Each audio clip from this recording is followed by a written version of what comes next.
Welcome to the Celtic Exchange Weekly. This is Tino. This week I'm joined by James and Paddy as we once again cover all things Celtic. Paddy, a 3-0 win over Motherwell yesterday. It's the first of 4 games in 10 days for Celtic. What did you make of the win and the ongoing challenge that Aberdeen are bringing?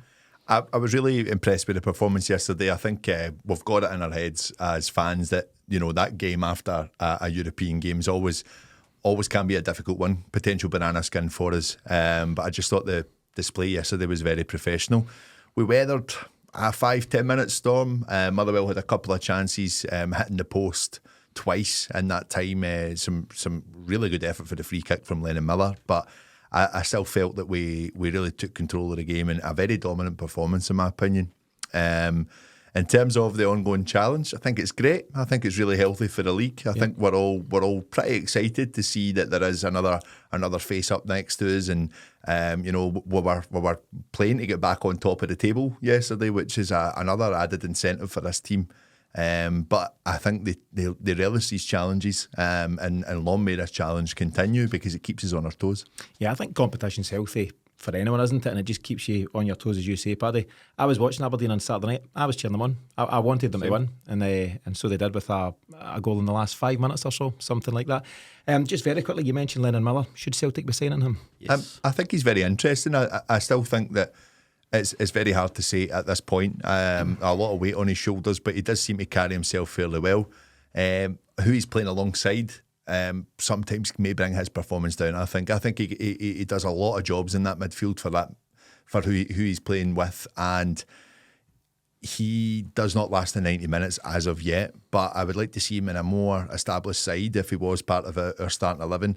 It's almost like the Luke McCowan thing. And no disrespect to Dundee after a brilliant season last year, but he probably done a lot more jobs than what he's used to doing with Celtic at the moment. It's a more systematic role for him now, and I think that would probably be the same with Lennon Miller. Absolutely worth a punt, 100%. I think he just turned 18 a couple of months ago, and he plays with a maturity beyond his years, doesn't he? You know, you mentioned that they hit the woodwork twice. It was him with both attempts, and I think he's got a pretty decent scoring and assist record for Motherwell. So we'll see how it goes, but I'd be amazed if Celtic hadn't at least looked into that and made inquiries as to what's possible. I mentioned at the top, James, 4 games in 10 days for Celtic. So yesterday, 27th October was the first. We've then got Dundee at home on Wednesday coming. We've got Aberdeen in the Cup at Hampden on Saturday, and then Leipzig on Tuesday of next week, the 5th of November. How do you think we're placed for the different challenges that those 4 games are going to bring? We're well placed, but they are all challenges. I mean, and you certainly can't disregard a Tony Dockside in Dundee, so that's a tough enough game Wednesday night. Obviously, we've got Aberdeen right beside us at the top of the league. We want them to be winning Wednesday night, so we've got to go out all guns blazing for that one. Then Saturday, Cup. Aberdeen have shown they can match us, and they showed in the Cup, Scottish Cup last year, that they were able for us, and they're better. You know, I watched the game as well on Saturday night, and I was, cheering the goal. I just think they're playing with such a spirit, a real team spirit, and it was, that late goal is one of many they've scored this year. And teams that score late goals have got great team spirit, and they're organised and they're disciplined. So, that's going to be a tough game on Saturday. And then the one you're really looking forward to, if we can take points from Leipzig, we're absolutely flying in the Champions League. Yeah, it's a really interesting few weeks, Paddy, but different challenges in different ways. What we've seen at Fir Park in the absence of Callum McGregor was a new captain, a guy who's worn the armband, I think, at times when players have gone off, but never from the start, and it's Alistair Johnson. And I think he just fits that role perfectly. Callum McGregor is the man in the job just now, but AJ is not a bad backup. No, he's certainly not. And even a nice moment where he gives the armband to CCV when he came on. I'm sure we'll touch on that as well. But Alistair Johnson is just one of those players where, we said from the get-go, I think we don't really fully appreciate what he's brought to the table. And I'm not saying he's underrated. I don't think that's the case. But what I'm saying is, when he's on form, which has been the majority of his Celtic career, he's a definite starter. I think he learns so much from each game he plays in as well. I think you've seen the differences in his performance against Borussia Dortmund to what he kind of display he put on over in Atalanta last week. He's a mainstay. And someone who I think, there's a lot of high hopes that potentially he could be the next future captain. I generally worry that we keep a hold of him. I think plenty of teams will be having a look at this guy and thinking he's still of a very good age. There's still good value on him. give him a punt, and he's playing at a high level with international football as well, in a very, very strong Canada team. A really, really good player, and just I'm really happy for him. I think he loves it here. You can definitely see that from his performances. James, I remember having a conversation a couple of years ago, granted, but that Celtic were lacking leaders across the board. I think Bruni had moved on, and there was, out with Callum McGregor who had stepped in, a lack of genuine leadership there. But you mentioned Alistair Johnson, who's a very able candidate if McGregor wasn't around. Carter-Vickers, Casper Schmeichel, Luke McCowan was a Dundee captain. You've got guys across the board that can represent Celtic in that way, but Alistair Johnson does seem very well suited to it, doesn't he? Oh, yeah, I mean, he's a real, it sounds like a negative, an honest pro in terms of he gives 100% every single game, loves a tussle, so he can stand up to the rough and tumble stuff. He can play a bit as well, so I think he's an outstanding player. You were worried about Ange taking him, so going back quite a bit. Aye. When Ange went down south, you thought he could maybe go. That's the calibre he's got, and I think he could play Premier League if he wanted to. So it's a matter of what do we need to do to keep him. I don't know what his contract situation is, but you want to make sure he's locked up. He's also got goals in his game, Paddy. Yeah, lovely movement. Did you see the stat going about? I think it was Celtic Underground put out that he scored more away goals than Rangers this season. The BBC puts on. There's somebody cheeky running the BBC's socials just now, but they said that Alistair Johnson has scored more away goals than some clubs in the Scottish Premiership, which is Rangers and Ross County. Of course. What about the squad depth? So obviously it was a surprise to all of us, I think, when Callum McGregor wasn't in the starting lineup. An adductor, is that the term? Yep. In and around the groin, an issue there. And Brendan Rodgers said he was made aware on Saturday night, and it's an issue that Callum McGregor may have played through in the past, but you don't need to now. You've got this depth in your squad, so obviously he stepped out. Arne Engels was given a rest, but you've got the trio of Luke McCowan, Rio Hatate and Paulo Bernardo stepping in. How do you think they done, Paddy? It's probably, in fact definitely, the first time those three have started together. Luke McCowan's first start on the hoops. How do you think it went? Yeah, for the first few minutes, as I said, we were under just a little bit of pressure. I think they finally found their footing in the game probably after like the 10-minute mark. Bernardo, I think he lost possession pretty easily in the first 5 minutes, and should be happening. It quietened him for a little bit, I would have to say. But again, I just thought he eventually got up to the level that Celtic were playing at. Rio Hatate is getting there game by game again. He really is. I thought he was a very, very good performance from him yesterday. And Luke McCowan, goes and gets the goal. And a few people have been calling for him to start, yourself included in that. I've still just been a little bit unsure about it, but I thought yesterday he looked well fitted in the Celtic team.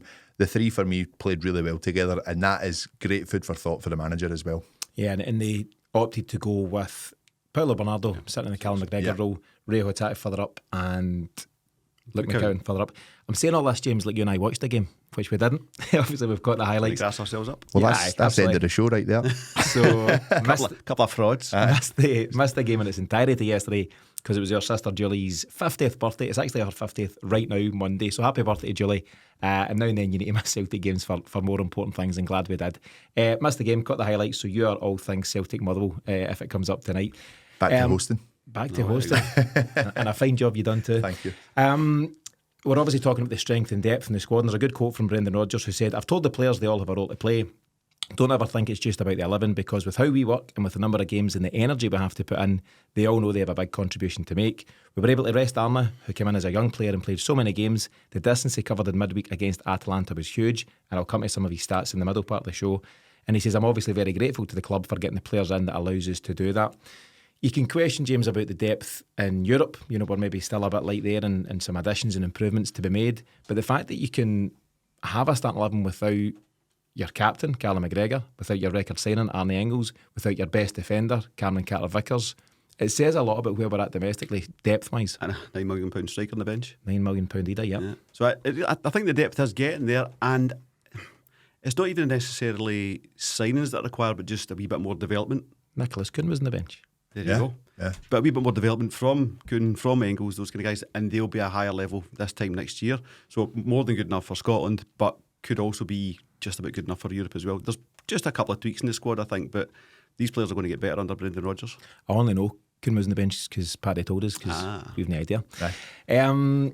Paddy, a huge moment as well was the return of Cameron Carter-Vickers. There was suggestions he might have made Atalanta during the week because he had trained, and there was pictures of that, but it was too soon, and they took their time with it, and massive credit. We're probably not going to cover too much of it here, but massive credit to Austin, Trusty and Liam Scales for what they've done in Carter-Vickers' absence. He'd missed 7 games there. That's quite a chunk to be missing at this early stage in the campaign. I'll just put it to you now, and it's not an easy one. What's the answer? 3 into 2 doesn't go. Carter-Vickers, Scales, Trusty. There were some suggestions when we done the pre-match for Motherwell, put Scales left back or go a back 3 and all that stuff. I don't think Brendan Rodgers is going to make such radical changes. No. When Carter-Vickers came on, temporarily Liam Scales went to left back, I think just to accommodate and to allow for that. But I don't think you're going to see a Celtic side starting with Liam Scales at left back anytime soon, unless Baye and Taylor are both out injured.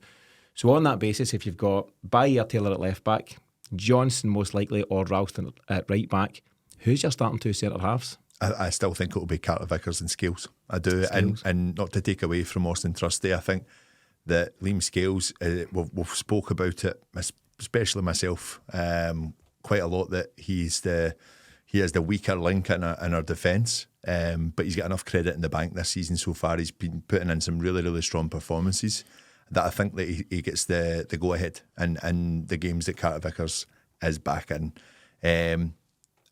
I wouldn't be surprised as well domestically if we can pull away a little bit more on Wednesday night in terms of our lead in the league. You don't want to pull away on Wednesday. What? You don't want to pull away on Wednesday. What I mean by like increase that lead. I don't want to increase the lead Wednesday. No, I'm talking about from our more suited rivals in terms of who we think is our actual title challengers. Right. Yeah, no disrespect to Aberdeen. I've got a feeling that there's an element where he might look at a 3-5-2 as well with these guys. I do. I don't.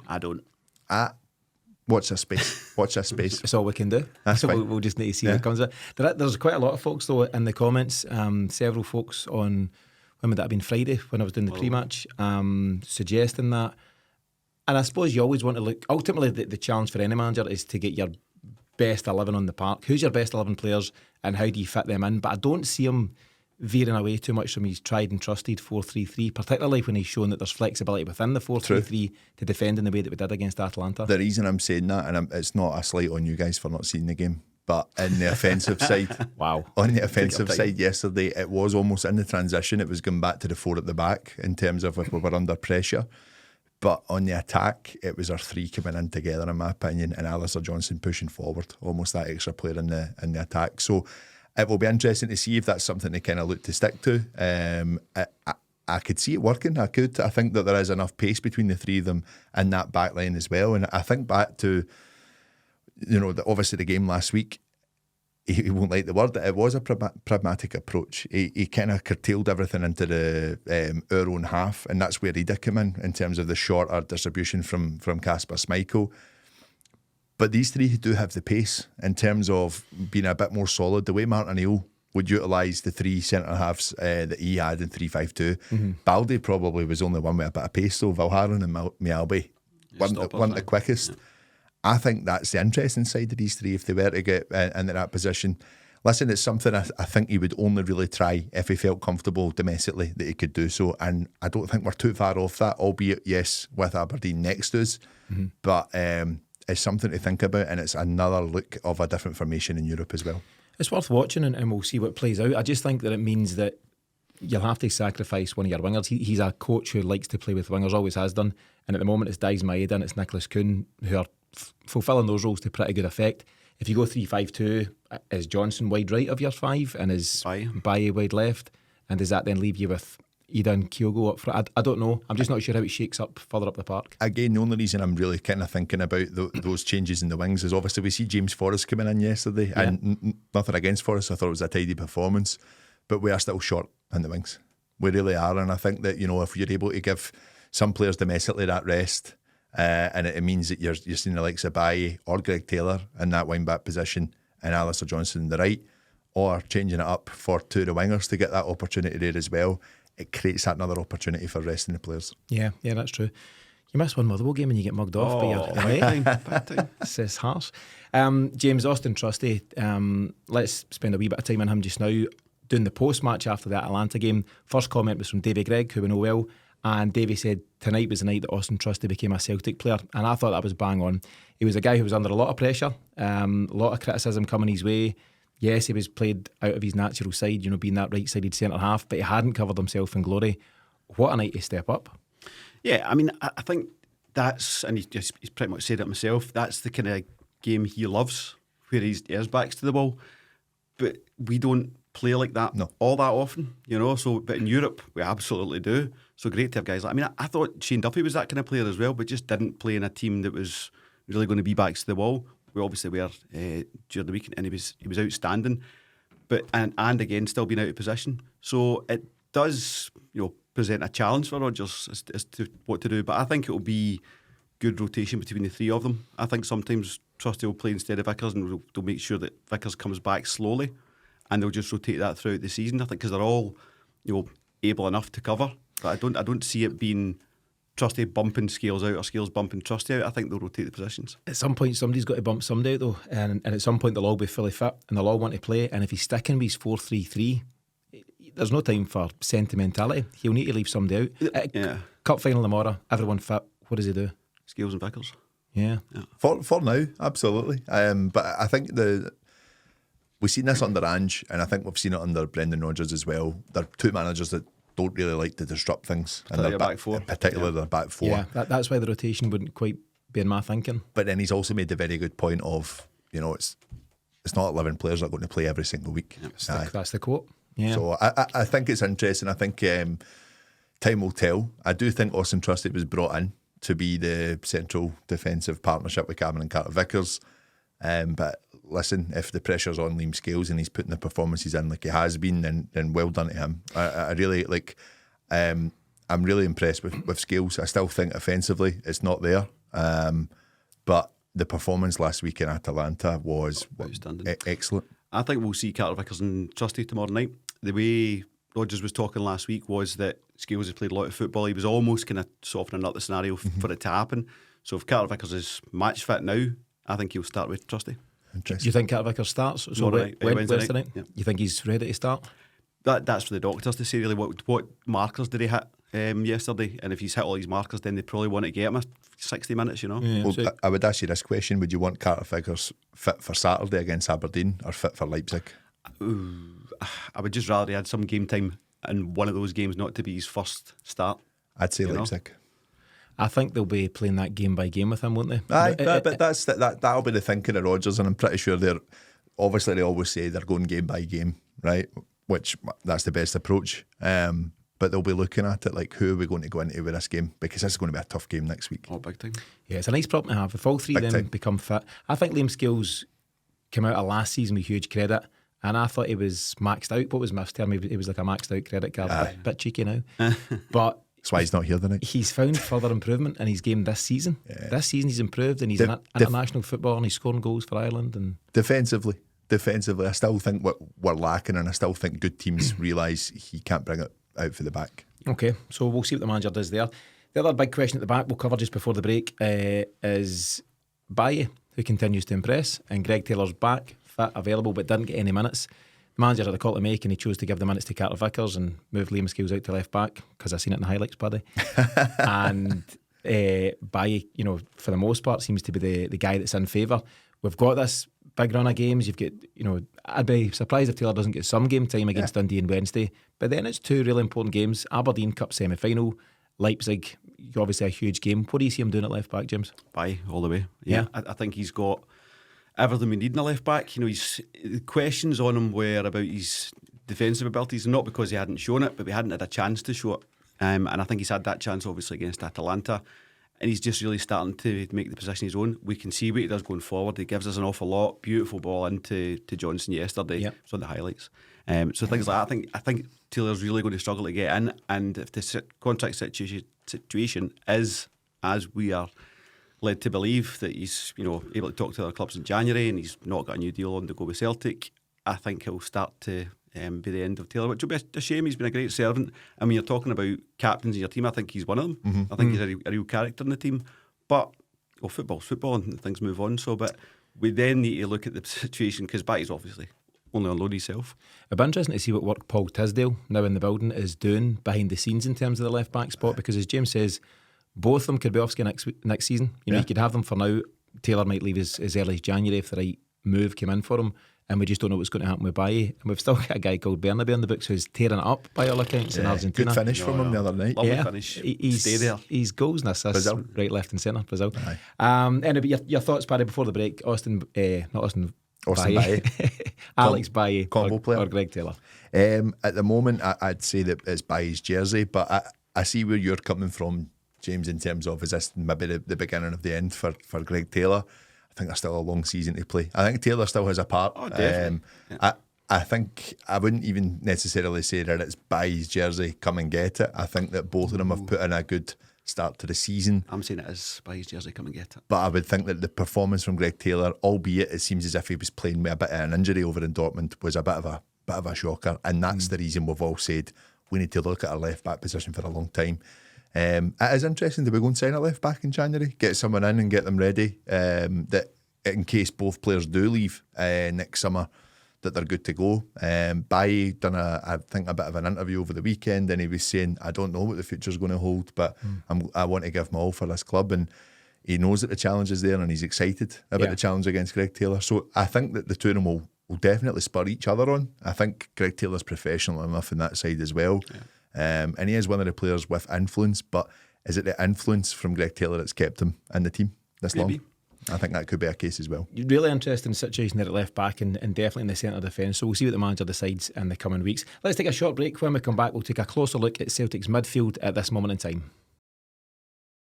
Welcome back, folks. Since arriving on the last day of the summer transfer window, Arne Engels has made 10 appearances for Celtic, scoring twice and providing 3 assists. Almost all of those appearances have been from the start, but against Motherwell, even with that Callum McGregor injury, Brendan Rodgers had the luxury of starting the Belgian international on the bench. James, some fans have been critical of the 21-year-old so far, but what do you make of his start to life in Glasgow? I think any criticism is totally unwarranted. I think it's a class side. You can tell, in fact, Bridle was saying this very phrase on the pre-match. You can tell just looking at him, he's got bags and bags of ability. Now, circumstances are that, he's a young boy, he's just moved club, moved country, rake of games straight away, really shone in those games, came up against Dortmund, and no one, came out of Dortmund well. No. So it's maybe just bumped him a wee bit for the Ross County and Aberdeen games, but I've no worries about him at all. I went early on him, and I'm more than happy to stick to it. I think it's a class act. Your own take, Paddy? So 10 games in, what's your general impression of Engels? I think he's going to be a very good player for us. Still put in the ball for Dyson Maeda, and a great cross at that over in Dortmund. It's interesting, I think, that when... Was that not Alistair Johnson? No. You fella Steiners? Arne Engels? No. I thought it was Alistair Johnson. We'll figure that one out. Right. We'll figure that one out. We'll need to take this one off air. Please edit this if I'm incorrect. Maybe I've never seen that game. No, I think for me, he is a class act. I think he's got levels to find. He's getting into the frame of a new system, probably playing a bit more advanced than he has played in a long time as well, considering the job he was doing for Augsburg as well. I just think that sometimes our fan base, and I'm guilty of it as well, is that when things are going really, really well, we need something to moan about. We do. I think that a few of our fans are very quick to jump on him. I'd seen people saying that Baye was nowhere near the level as well.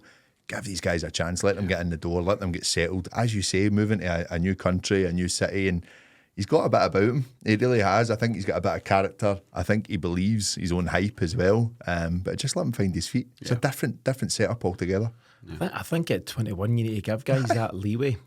At 25, 6 and 7 you maybe find that consistency, but young guy, new country, new environment, new teammates, new manager, new methodologies, all these things, it's going to take a bit of time, isn't it? Yeah, and it's quite a technical system, and we are quite, just this time last week I was saying Trusty, not good enough. 2 days later, bang, shuts me up. So we do, I suppose, myself very much included, need to give a bit more patience to these guys and let them settle in and learn systems and learn who they're playing with and all that stuff. And you've got to bear in mind, we're doing this whilst winning games of football, unbeaten, top of the league, sitting nicely in the Champions League. So we don't really have an awful lot to moan about. You talk about systems, wait till they throw the 3-5-2 at him, maybe. He's just getting used to this 4-3-3. Brendan, please no. Paddy's gone for this new idea. He's also getting the international recognition, so he's made the Belgium squad for the last 2 international breaks, September and October. Made his debut against Israel, and he's since got minutes against France as well.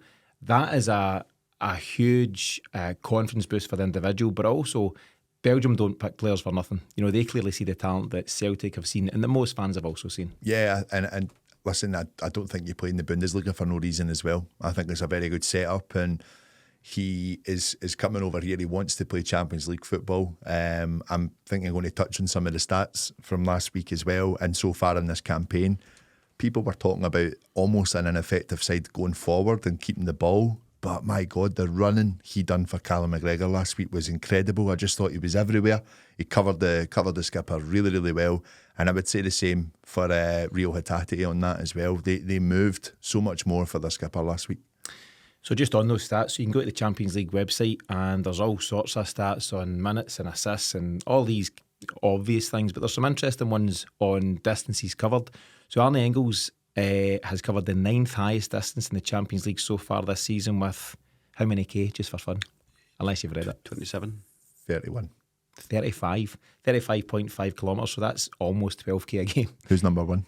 Who is number one, James? You know. DZN? No. Callum McGregor. Callum McGregor. Is that, of course. 37 kilometres. So of all the, 36 teams in the Champions League and all these various players, he's the top man covering the most ground. Now, you could debate that that's because he's running a bit like a drafty. Half of him was running back. Getting chased. It's getting a bit like a stolen motor trying to cut down chances, but he's covered that ground. A really interesting one, just as a side note, is the most fouled player in the Champions League is also a Celtic player. Do you know who it is? Most fouled? Scales? He's been fouled 10 times. Scales. Maeda? It's just, it doesn't make a lot of sense, but it's Alistair Johnson. Aye. Okay. He likes a tussle. So that's that. Anyway, back to Arne Engels. So there was criticism of him after Atalanta. Oh, he wasn't up too much, not creating any chances. And I came out in his defence in the post-match. His job against Atalanta wasn't to create chances. No. It wasn't to get high up the park. It wasn't to score goals even. It was to fall into line with the rest of his players in terms of putting in this defensive shift. And he played a real role in doing so. The distances covered tell you just how hard he was working. And I think this is where you get a variety of opinions, but at Celtic at that level, James, it's not just about what you're doing on the ball, it's all the ground you're covering and all the work you're doing. You know, when you see guys busting a gut just to get 10 yards either side of their teammate to help them out, that's what it's all about. And I thought it was such a disciplined performance against Atalanta, not just by Engels, every man to a man, including subs that come on, including Louis Palmer, credit where it's due and all that stuff. And I think there's different sides to an Engels game, and that itself is encouraging. Definitely. I mean, I thought every single player stood up, and it's funny, like, different fans see different things. That's football. That's why we love it. It creates such a variety of opinion. But I thought Ida was outstanding, just in terms of the job he was being asked to do was just thankless. Just running, covering, blocking. Mm-hmm. He was back in kind of a 18-yard box position, defending at one point, which maybe it shouldn't have been. But I thought he just put such a shift in, and he was not the only one. I don't think they all were. I thought he'd done a really important role. He wasn't at his brilliant best, but he played such a key role, and he was asked to go and play in a certain way and occupy their centre halves and just be a presence up top. So yes, at times his touch was a wee bit off, but he and everyone else, Paddy, they just played a very disciplined role. They were clearly playing on instruction, and they all carried that instruction out. They not in the width of the park, but like the length of the park, they narrowed their shape. Something awful. Like I just think how far up we were and how advanced the likes of Nicholas Kuhn was and Daisen Maeda. Everything was retracted in a little bit. As I said, like if you watch the distribution from Kasper Schmeichel, it was frustrating at points, but I could understand why we weren't really wanting to commit ourselves too far forward at the beginning of each attack. It made a lot of sense for us to at least try and have some possession of the ball. They're a very good team. They're a very great attacking team, Atalanta, and I thought that Adam Ida had done a great job in holding that up. But what I loved about every time the ball was coming back towards us, you seen them all getting into shape really, really quickly. Arne Engels and Rio Hatate included in that. Do you know who still had the same role though? And he was so much more effective because the ball was getting to him a lot quicker, in my opinion. Nicholas Kuhn. He was still further up and out on the right. He did. And again, such hard work. And now and then when he got the opportunity to take it by a couple of guys and let you breathe, he done that as well. And while I'm at it, I thought Paulo Bernardo was exceptional when he came on. Yeah. Getting excited. Yeah. I want to get the salt shakers at Paddy and do the tactics here on the table. And when he done this and he dropped in. But one point just on that, a very notable difference between the approach against Atalanta and Dortmund. And there's no doubt Brendan Rodgers was being a wee bit coy. I won't change anything. He clearly has made changes and tweaks at least. And one really obvious one for me was against Dortmund, Celtic went hunting in packs, high up the park, going in 2s and 3s, chasing their fullbacks, chasing their centre-backs and all that stuff. And with 2-3 passes, Dortmund were other side of you, and 6-on-4 or 5-on-3, and you were under real pressure. Celtic did, to an extent, still press high against Atalanta, but just individually. So whether it was Maeda or Kuhn or Ida, they would send one man out, he would go and put pressure on the guy, but if he didn't win it, he would retreat right back in. And it didn't allow you to be as exposed as you were against Dortmund. And I just thought it was such a notable difference. And they showed that discipline and that work rate just to get back right side of the ball, and we got the reward for it. It's the first time I've actually seen us acknowledge that the point is worth it as well. I thought that in the last 10 minutes we actually kind of clocked, hang on a minute, we're doing all right here. They're out of ideas. They were actually really starting to tire as well. I thought we'd maybe have a little nibble. Rope-a-dope. A wee go for it, but I think Rodgers realised this is such a big point. A huge point, and we just kind of we got comfortable. It was probably the best bit of passing we had, our most productive bit of passing in the full game. When Bernardo came on, just calmed it right down. He's a clever player. Yeah, it's good. It was great to see. We'll move on a wee bit now from Atalanta and Arne Engels specifically, but I want to just talk about the rest of the midfield. I've asked you lads the tough question about, defensively, centre back 3 into 2 doesn't go. Likewise, 5 into 3 doesn't go in terms of Celtic's midfield. I'm taking Odin Thiago home out of the equation. He's just not featuring at this moment in time. He's got 3 sub appearances this season. It was in the first 3 league games, a total of 24 minutes so far. It's not happening for him just now. Whether it happens in future remains to be seen. So the 5 obviously vying for the 3 positions are Callum McGregor, Arne Engels, Rio Hatate, Paulo Bernardo and Luke McCown. I'll just give you the season stats for those 5 guys so far. So McGregor, at 31 years of age, he started 13 of our 14 games, the Motherwell game being the outlier. He's got 4 goals and 1 assist during those games. And more goals than he'd been picking up in recent seasons. Yeah. He's found an eye for goal in that inside right channel, which is a separate story, but it's good to see. Arne Engels, as I touched on, 21 years of age. He's started 7 and he's been subbed on 3 times, including the debut against Rangers, including against Motherwell, and I think against Falkirk in the League Cup for those games. He's got 2 goals and 3 assists so far. Rio Hatate, 26 years of age, started 12 and subbed on twice. And it's clear that Hatate is a favourite of Rodgers. When he's fit and available, he starts, generally speaking. Hatate's got 3 goals and 1 assist. Paulo Bernardo, 22 years of age, more kind of balanced, started 6 and subbed on 7 times. I think he's unlucky not to have started more games, I have to say. But 2 goals and 1 assist in that time. And finally, James Luke McCown, and we'll stay on Luke McCown for a second.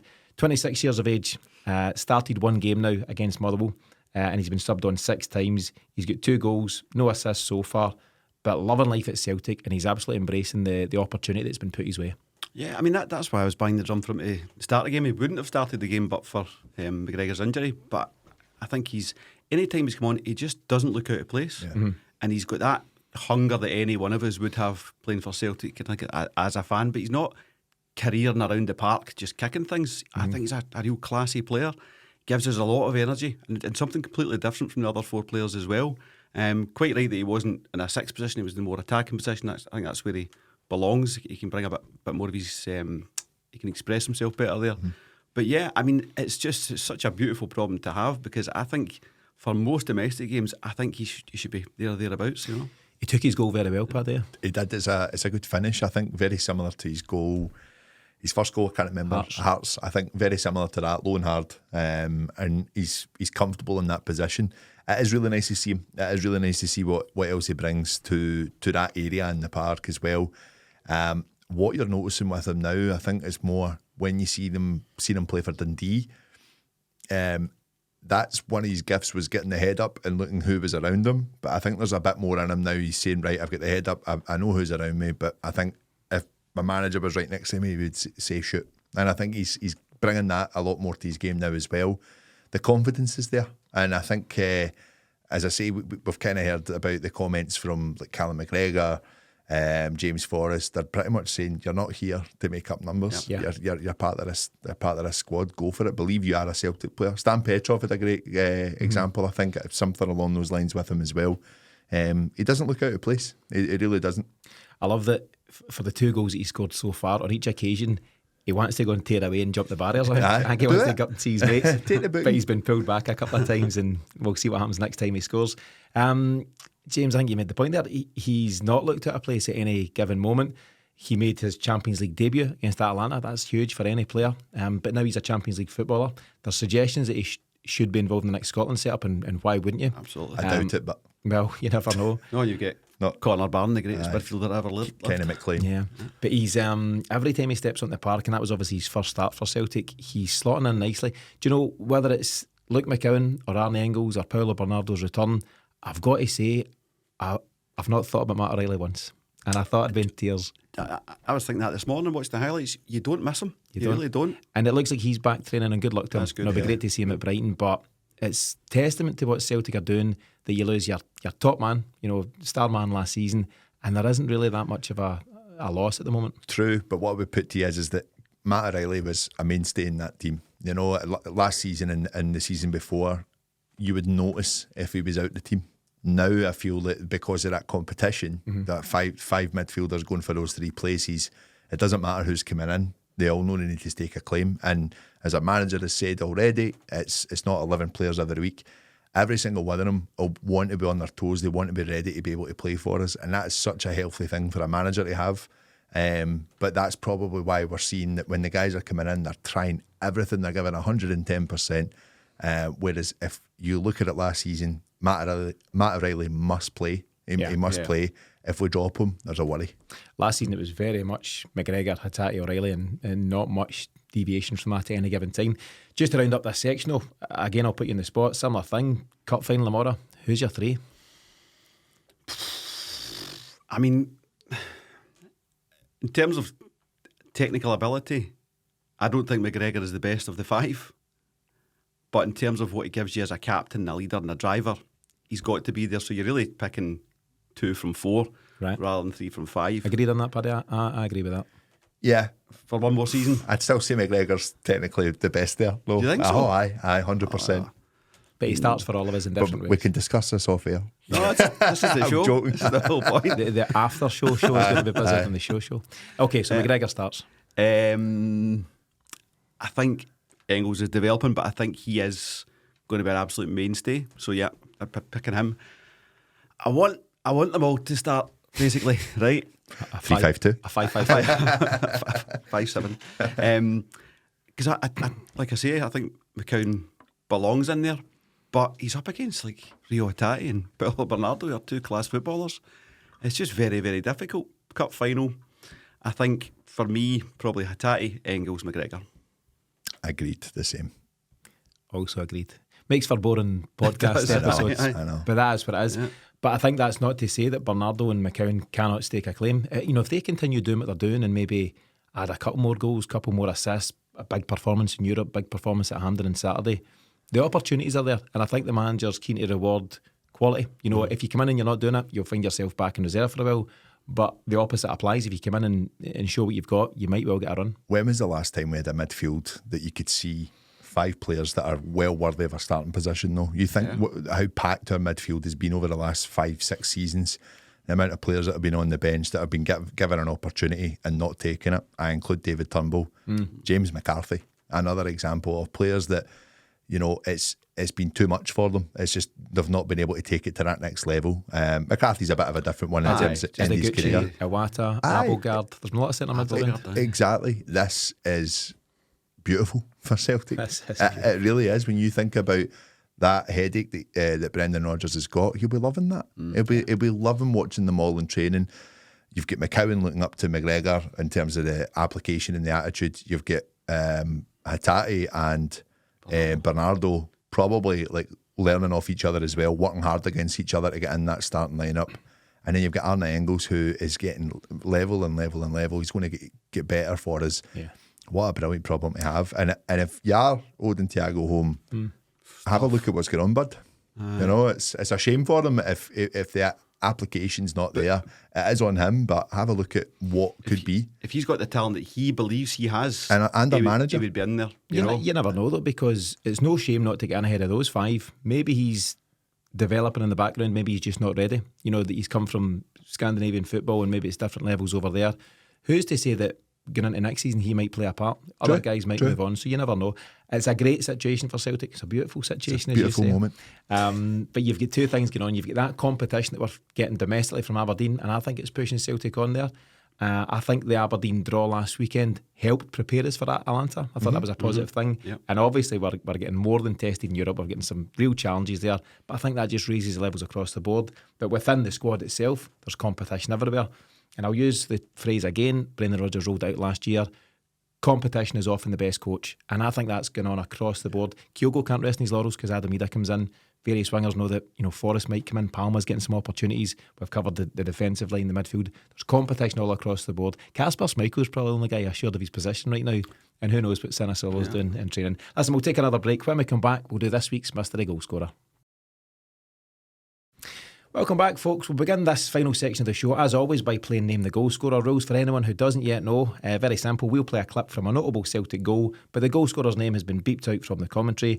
All you have to do is name the goalscorer in question. However, before we kick on, let's reveal last week's answer by playing the clip in full. Well, gone almost 17 minutes. Game still hasn't settled.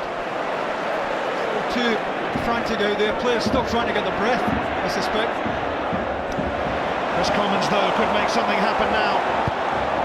Hooper skips past Weir. Gary Hooper! Born to score goals!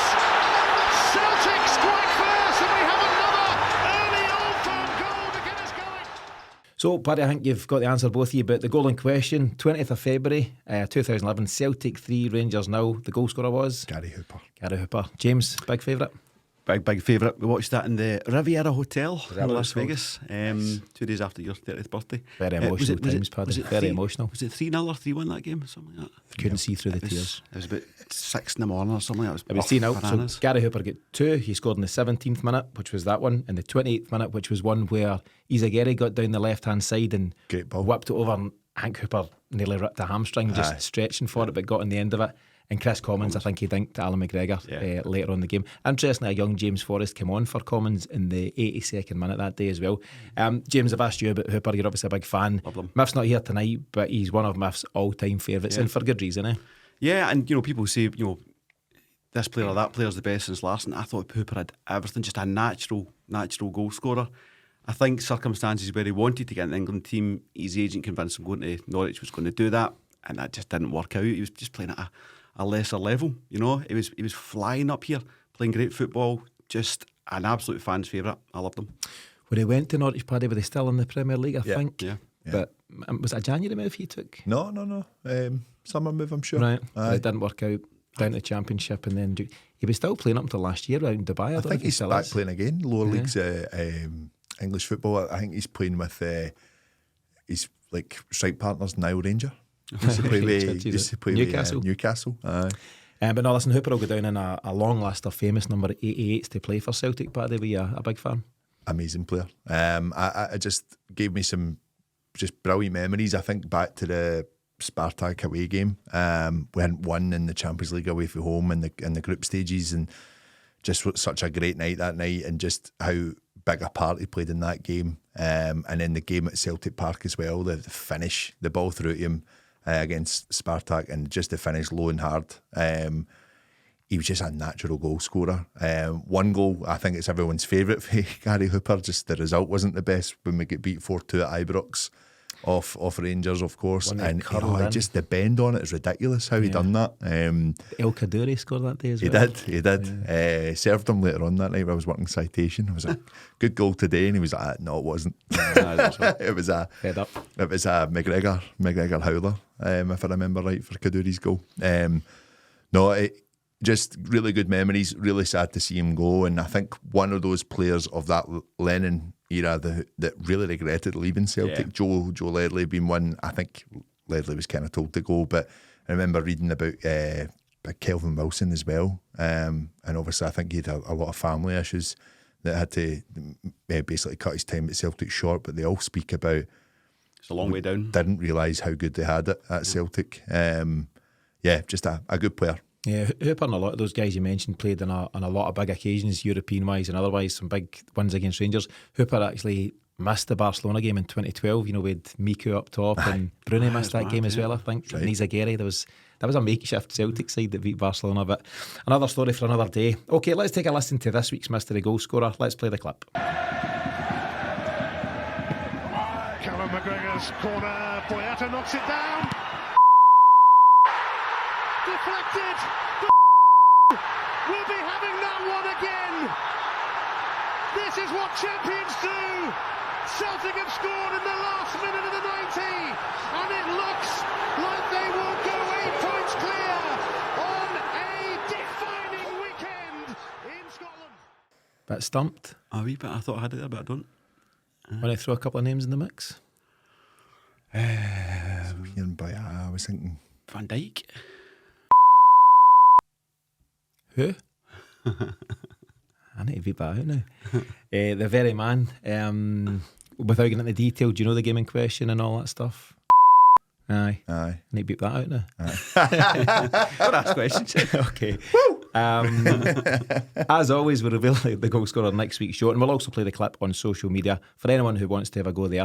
To see out the show, I want to just glance forward. There's several important games on the horizon, as we know, but I want to look at this different challenge we're going to face from Aberdeen at Hampden on Saturday. It's another semi-final at Hampden, this time the League Cup semi, having faced them in the Scottish Cup semi last time out. A real tense, fraught affair. The way that one played out, went to penalty kicks, and eventually Celtic came good. Joe Hart, for different reasons, playing a big role in the night. But what are you expecting from them on Saturday, Paddy? How do they approach this? Do they go all out? It's a huge opportunity for Aberdeen to pick up a trophy for the first time in I don't know how long. Yeah, I think they want to really show what they're about, and I think that probably will be a different approach. I think they'll be thinking, if we keep ourselves in that kind of game, can we get them to extra time? Can we get them to penalties? It's a different outlook from them altogether, and what we've seen at Celtic Park, and what was a very, very strong performance from them in the second half. I think we need to show up. I really do. It's very easy to say that, but I do think that we will be on our toes for this one. I think that draw does play into the mindset as well. I think a lot of them will be thinking, well, let's try and get one over them. Let's put the marker down, especially what could be a very, very good week for Aberdeen. If they get a good result on Wednesday, could be a good result for us as well. But if we like that pressure and we like to play under pressure, and they do get the result they want on Wednesday, and we get the result we want on Wednesday, makes for a very good game, and I think Celtic will be right up for it. James, as Paddy says, it's all set up to be a cracker, and I think we as fans, we look forward to that and we'll thrive on that. But I heard Nicholas Kuhn talking recently, or read some of his words, and he was saying that at this stage in the campaign, you don't really get much training. It's all just games, thick and fast, and I think players look forward to that side of it as well. Definitely, that's what you want as a footballer. I think it'll be a really exciting game, but I really think we'll be comfy. I think we've had a really close look at them. I think Rodgers knows what went wrong. I know Rodgers knows what went wrong in the 2-each draw in terms of players dropping their intensity. That won't happen twice. I think we'll be clear by about 60, 70 minutes. They've got power on the bench. I thought it was excellent subs they brought on last week at half time. And then it's quite common they're bringing Ambrose on off the bench. Got his goal on Saturday there, and good on him. So that they'll look to really come back at us in the last 20 minutes, half an hour. But I think we'll be comfy. Do you want to call an early scoreline prediction? 4-0. 4-0. Oh, okay. Cheapers. Okay. I have still been reading a lot of people saying that, that they're grinding out results. That's what champions do. No, absolutely. But what we're looking at as Celtic fans and what we've been spoiled with over the years is that we can be very comfortable in these games. I've just got a feeling, I know it went all the way and it was 3 each, and they came out the traps pretty quickly against us the last time at Hampden.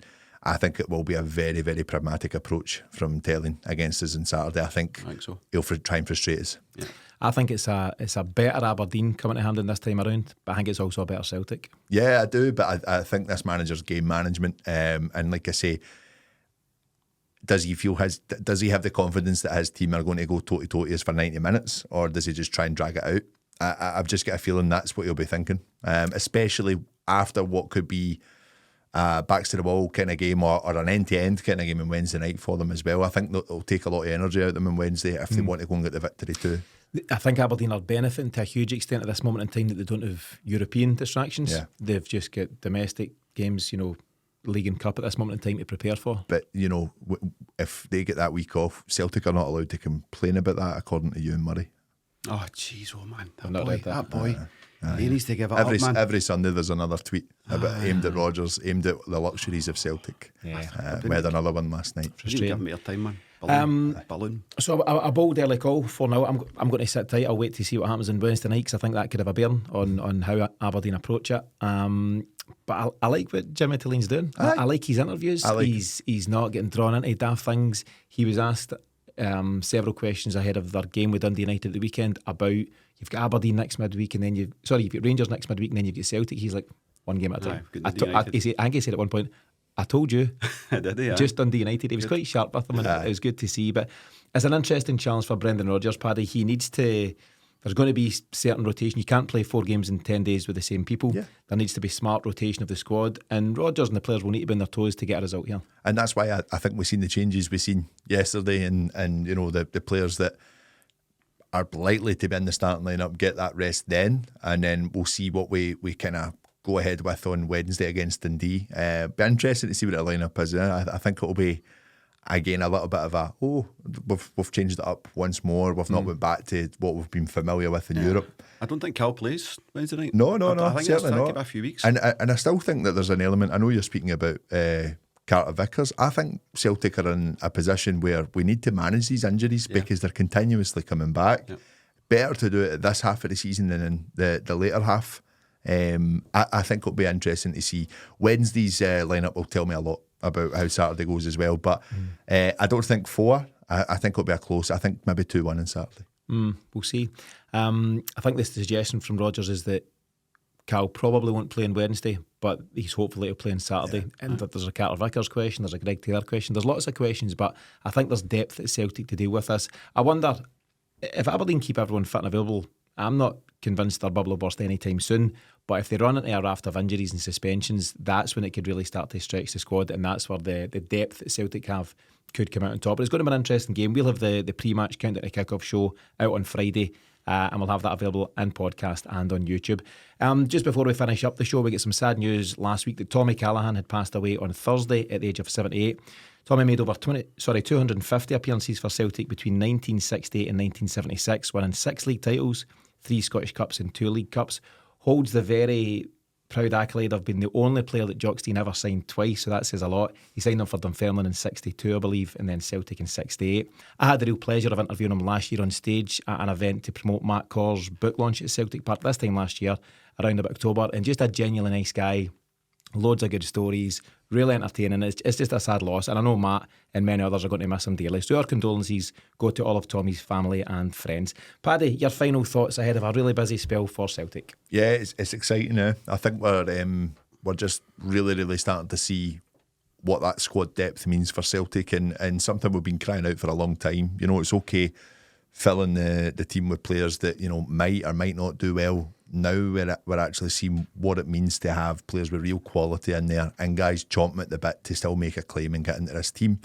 I have to say, fair play to Adamida yesterday. I thought coming on and getting that goal, that'll do him the world of good as well. And just, he seems as if he's ready for it as well, ready to push on and keep Kyogo on his toes. I think the wee man loves that challenge as well. But squad seems to be in a very, very good place at the moment. This competition, as we spoke about in tonight's show, is really healthy for everyone. And I just can't wait to come to this time next week and just see how we've done in the 3 games we're up against. So it'll be an interesting time. I'm looking forward to next Thursday to kind of reflect from it all. Yeah, exciting times ahead. James, sounds like that one at Motherwell was the best game we've ever seen. We'll need to go back and watch it. I've not actually sold it that way, but listen, you guys crack on. Make sure you watch it. Yeah. James, your own final thoughts for the week? Yeah, it's an exciting time. These are all big games. A bit challenging itself. Dundee on Wednesday night. I think just league-wise, got to start putting the foot down. We've got a real challenge there in Aberdeen, and we've just got to start pulling away. We want to be in the cup final, obviously. Exciting game on Saturday. The one I'm most looking forward to, not to leapfrog games and stuff, is Leipzig. I absolutely can't wait for that one. That that is the one that tells you, or teaches you what you've learned. Is that a phrase? As Okay. now. As now, You know what? All the stuff that Rodgers has been coaching into them, that's the game where they can apply it. You're at home, you're up against a team who's slightly off form, but has a lot of talent in it. So can we go and get the 3 points there and just put ourselves right in a position, you know? Yeah, Leipzig 0 wins from 3 in the Champions League. Bizarre. Don't read too much into it, but they're still a decent side, aren't they? Yeah, games against Juventus, Liverpool and Atletico Madrid in those Champions League games. So No easy task. don't read too much into it. Some It's draw they definitely the party line there. I think the 2 times we played them 2 years ago, very well organised side, fast, Really but they've lost a bit of that pace. And Nkunku's now at Chelsea, but they're a strong team. And they've picked up a couple of injuries, I believe, as well. Good. But like harsh. But some key players are missing as well. And you see James taking that old Brendan Rodgers approach of 3 games at a time. Yes. Just looking ahead. Absolutely. Like all the best managers do. Yeah. Well, if I would be thinking about his lineup, they all say that it's a 1 game at a time. Yeah. They know who's playing in 3 months. Exactly. But that wraps things up on this latest episode of the Celtic Exchange Weekly. Thanks to James and Paddy, and thanks to you for tuning in. We'll be back this week with pre- and post-match shows for that one against Dundee on Wednesday at Celtic Park, as well as Saturday's League Cup semi-final against Aberdeen at Hampden. And don't forget to check out the CelticExchange.supercast.com, where you can help us bring you even more Celtic this season. But in the meantime, as always, thanks for tuning in, and we'll see you again soon.